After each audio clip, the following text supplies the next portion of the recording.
All right, welcome back. We're going to do more with finding inverses. So let's do a couple examples.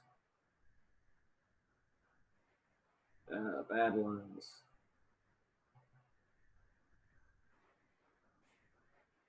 So let's find the inverse for y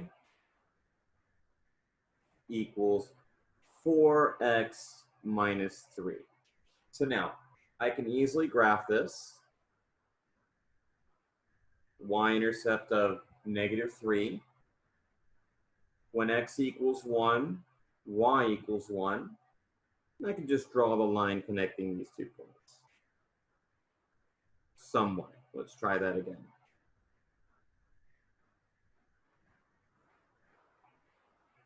Let's try that one more time.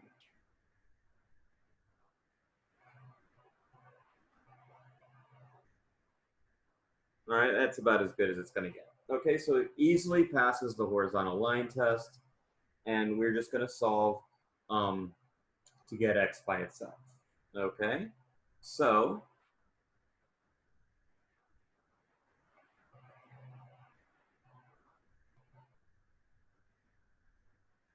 solving for x, we're going to get y plus 3 equals 4x. X equals 1/4 y plus 3/4. Okay. Next, we're going to make our replacements. F inverse of x equals 1/4 x plus 3/4. So I'm just going to graph it just to sort of get a couple points across. Okay.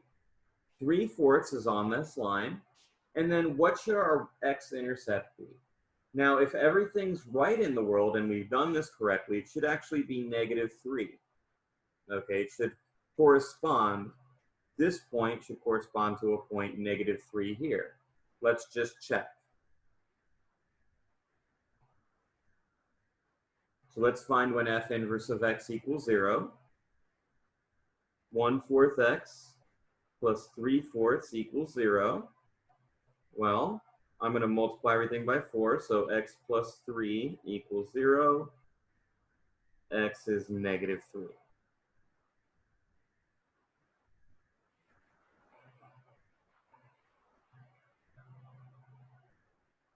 Okay, and since I can't draw lines very well, it doesn't look all that great, but it is still that reflection across y equals x. Okay, all right, let's do another.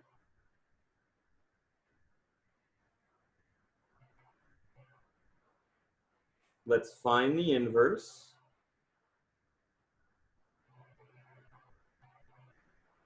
for y equals x to the third minus 9. Now let's first graph x to the third minus 9, because I'm sure that some of us are still maybe, we just learned how to graph that a couple weeks ago, a couple days ago. So it's x to the third, 4, 5, 6, 7, 8, 9, down 9.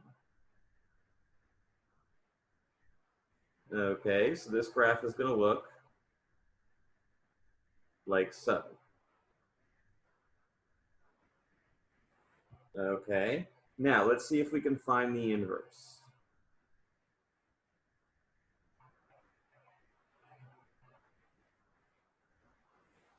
All right, so we're going to solve for x.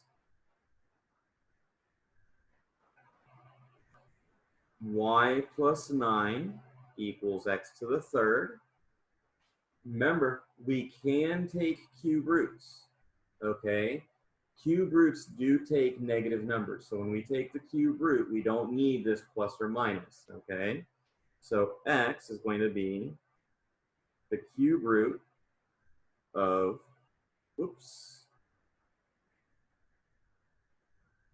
y plus 9. All right? Now, we didn't really graph the cube root of y plus 9, but I think we can guess what it's going to look like. So this is going to be 0 when y equals negative 9. Okay, and then it's going to look like the norm, like a cube root. Okay, now one thing to notice, this point here has some positive y value and x being 0. This point here has some positive x value and y being 0. So these points sort of are, let's say, kind of mirror images of each other, okay? This is Superman, this is evil Superman, or maybe this is Superman and this is inverse Superman. I'm sorry if you're a Marvel fan and I haven't used Marvel. Let's say this is Spider-Man and that's evil Spider-Man, okay? Or inverse Spider-Man, because inverses don't necessarily have to be evil. Okay, let's do another. Let's take y equals x squared minus 9, but we're going to take and we're going to make x be greater than or equal to 0. We need that in order for this to be invertible, okay?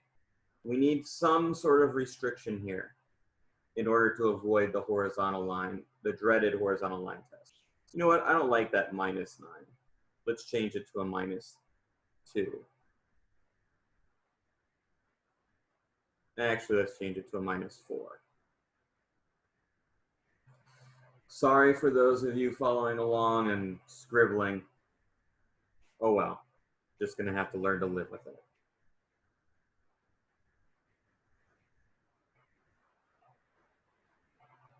Okay, so let's go ahead and graph this. So this is down 4. Reason I wanted it to be a perfect square is because that way when x is 2, you're going to be at 0. And this is going to look like so. This is the right-hand side of that graph, okay? Passes the horizontal line test perfectly fine. So let's go ahead and take the inverse.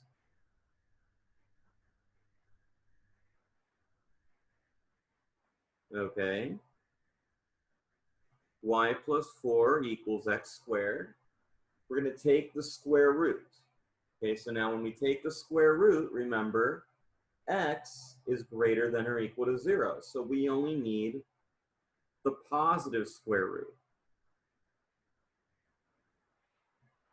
Keep on doing that.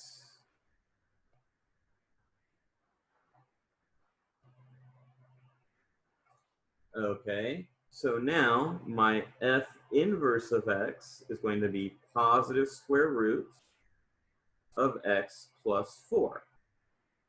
If I want to graph that, well, that is a square root function, and how has it been moved? To the left by 4.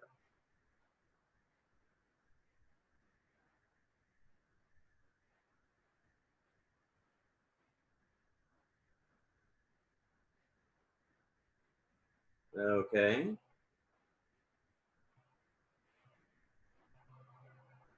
Again, this point here being 0, comma, negative 4 has a twin, negative 4, comma, 0.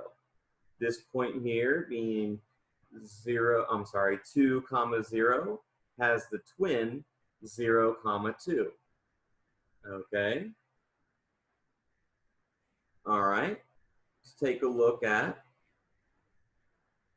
y equals x squared minus 4 with x less than or equal to 0. Okay. So the graph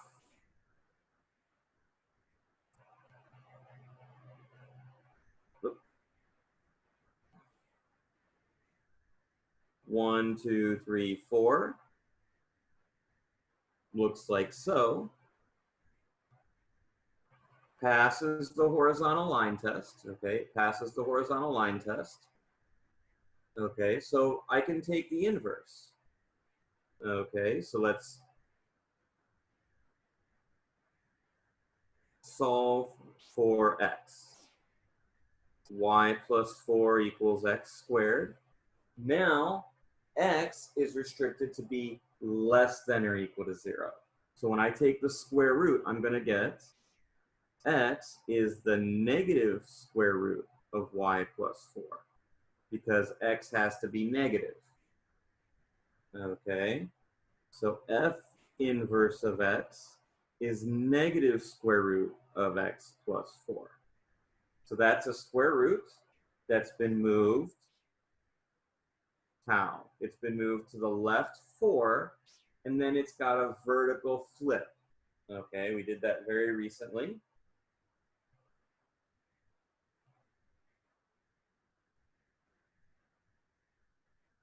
Now, another way that we could have graphed this is to think in terms of the twin points.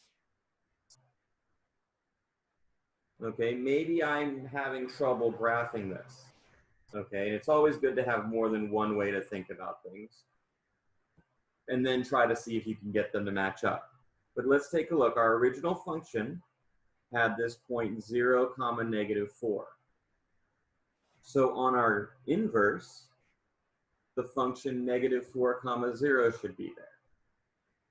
Also, our original function had this point negative 2, 0. Its twin point, or its inverse point, 0, negative 2 should be on the inverse. So if you just have that, it's just a nice little double check to make sure that you graph the inverse correctly. Okay? All right, we'll come back in another video.